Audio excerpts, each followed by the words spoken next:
Okay, so hold up. There are more autistic women than there are autistic men. This is contrary to what the current data says, but let's get into it. Guys, what's going on? Welcome back to the Ask Me World. My name is Dan, I have autism, ADHD, OCD and dyslexia, and I make weekly videos all about this kind of stuff. So if you're new around here and you'd like to learn more about this specific topic, make sure to hit that subscribe button by clicking the notification bell down below. And if you're watching on Facebook, Instagram and TikTok, be sure to give this page a follow to see daily videos just like this from me. Guys, what's going on? Welcome back. It's been awesome. I'm very much enjoying the sunshine and everything. It's pretty good. How are you doing? How are you? Let me know in the comments how you're doing. Big love to everybody out there and those autism parents. You guys are amazing. Oh, before we go any further, if you want to download my free Autism Life Hacks PDF book, you can do at autismhacks.net. Go do it right now. I'm watching you. So, there was a recent article released by the Independent newspaper here in the UK that said that 150,000 women took an online test to that was verified by healthcare professionals to see if they were on the autism spectrum or not. That was up by almost 100,000 from 2020, when only 49,000 people took this online test who were female. Now, the interesting thing about this is the data that we have that currently shows, like the statistical data from, I don't know, the last 5 to 10 years, shows that males were 3 times more likely to have an autism spectrum disorder diagnosed than females.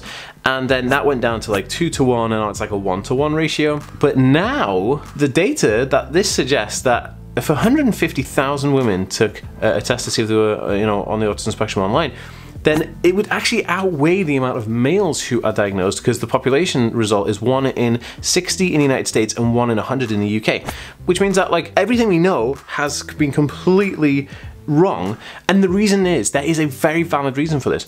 Now, I'll leave a link for the study down below so you can check out in the description down below, but the most interesting thing is that, when they first started diagnosing autism, it was Leo Kanner, Hans Asperger, right? They did it was like 1940s right up to the 1980s, and they kind of really developed the core kind of set of descriptors for what is an autism spectrum disorder. But a lot of the tests and the analysis was done on males or young boys, and this didn't really open a scope for understanding the neurotypes of females, which is really bizarre, because when you're dealing with different sexes, then you're definitely dealing with different biological chemistry, and everything's just a bit different, right?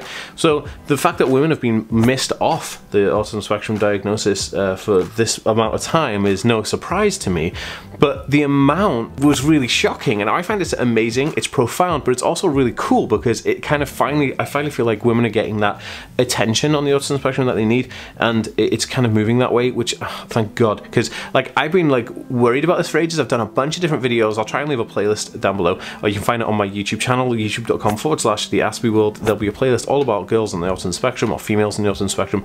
And to me, it's quite profound that like people weren't already catching this loophole, or the girls who were just slipping through the net with like getting diagnosed bipolar or ADHD, or there's nothing wrong with you, go home, you have generalized anxiety disorder.